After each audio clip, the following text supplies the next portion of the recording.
আজকে আমি এসেছি ভ্রম বক্স। আর এখানে পাওয়া যায় ইলেকট্রিক বাইক এবং ইলেকট্রিক ছোট কার। আর এখানে কিন্তু 49 সিসির বাইক পাওয়া যায়, যেগুলো কি না পেট্রোলে চলে। মালদা জেলায় সব থেকে কম দামে আপনারা এখানেই ডার্ট বাইক পাবেন। যারা যারা 149 সিসির ডার্ট বাইক নিতে চান সেগুলোই কিন্তু অ্যাভেলেবেল আছে। আর এই ছোট্ট বাইকটা অনেক হালকা। এই বাইকটা কিন্তু 1 লিটার পেট্রোলে 50 কিলোমিটার মাইলেজ দেয়।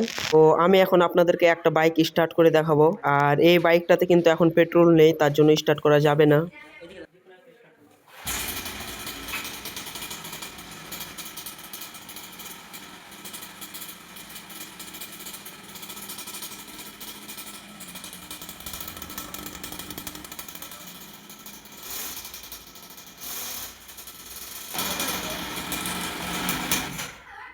যারা যারা ইলেকট্রিক ছোট বাইক বা ইলেকট্রিক কার বা পেট্রোলের বাইক নিতে চান তাহলে এই স্ক্রিনে দেওয়া নাম্বারে কল করতে পারেন। তো এই দোকানের লোকেশন হচ্ছে ভাগসাটলি লাইন, NS রোড, ইংলিশ বাজার, ভ্রম বক্স।